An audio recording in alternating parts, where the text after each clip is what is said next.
اینها اویلاهای نمونوی ناحیه واسه میباشند با مقصد بلند برداشتن معرفت حقوقی اقتصادی اولیاداری و پیشگیری زورآوری در مهمانخانه سیاحان واقع در دهات به نام رودکی ناحیه واسه نیمه دوم ماه دکبر با دعوت شعبه کارگزاران و اویلای مقامات اجرایی حاکمیت دولتی ناحیه واسه در ملاقات میز مدور جمع آمدند. چاره‌بینی مذکور با ابتکار شعبه کارگزاران و اویلای مقامات اجرایی حاکمیت دولتی ناحیه در دایره نقشه چاره‌بینی‌های پیش‌بینی گردیده دایر گردیده مقصد از برگزاری آن جانب گردانیدن فعالیت شعبه کارگزاران و اویلا در موضوع پیشگیری زورآوری در اویلا در محل‌ها میباشد. در این میز مدور ما امروز اویلاهایی را دعوت نمودیم که در حیات در زندگی موفق هستند، فرزندان آنها در آزمون المپیاد شرکت ورزیدند و مقصد گذراندن این میز مدور در اون است که ما امروز کوشش کنیم که همون تعداد زورآوری در اویلا در بین جوانان در بین زنان را کمتر گردانیم. در ناحیه واسه که 2 شهرک و 69 دهه دارد بیشتری اهالی در دهه جایها زندگی دارند.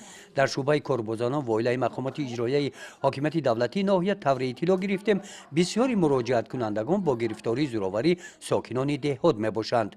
دخترانی که به زندگی آماده نیستند و به شوهر میبرویند از همین لحاظ آماده که نیستند بعد همین خسر و خشتمان آماده نیستی بعد بحث‌های اویلوی سر میشود بعد همینجا بعد به خانه ویرانی و که همون پرابلم‌های خودشون بعد مراجعت میشود. تا چند نفری مراجعت قبول میکنیم مثلا؟ ما قریب هر روز یک 3-4 نفر هم خیلی میشود مراجعت شهروندان که خیلی نکه در دوام نمی فعالیت کاریمون ما کوشش میکنیم که بعضا اما اویلاها رو با برقرار کنیم. ما در دوام نمی یک ماه گذشته یک 5 تا اویلا رو ما برقرار کردیم. از حساب یعنی اویلاهایی که خیلی 5 نو فهمی به دعوت کردیم خسر و خشتومن و مثلا پدر و مادرشون دعوت کردیم و در مشورتمون با بعضی اویلاها رو ما چی میکنیم برقرار میکنیم. از روی اطلاع این شعبه نظر به سال قبلی در این سال مراجعت‌های ساکنان عاید زورآوری زیاد به قید گرفته شده است. سبب آن را در پس بودن معرفت اویلاداری می‌بینند. حالت‌های دیگری که امروز به همین روز رسیدن ما هم از اون است که بیشتر حرکت میکنن پدر مادرها که همین فرزند ما خانه‌دار بسازم خوشبخت میشه. یعنی خانه‌دار کردن فرزند این خوشبختی نیست. پیش از همه باید برای خوشبخت شدن فرزند و معلومات دادن در کره. بغیر این معلومات باید یک هنر آموختنش در کره.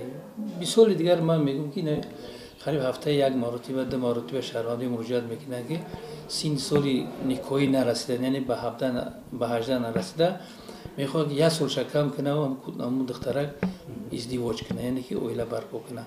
بسیاری همه اویلاشون درست نمیره برای چی؟ برای که بر زندگی تیار نیست. مراجعت ها کم شده یا زیاد؟ مراجعت ها روز شخصا در ما زیاد است کم نیست. مثلا در مقایسه با سال دیگری در همین نامه‌ها 11 نفر زیاد شده. اویلاهایی که در میز مدور اشتراک نمودند در زندگی تجربه خوب دارند و میتوانند نمونه عبرت اویلاهای جوان باشند.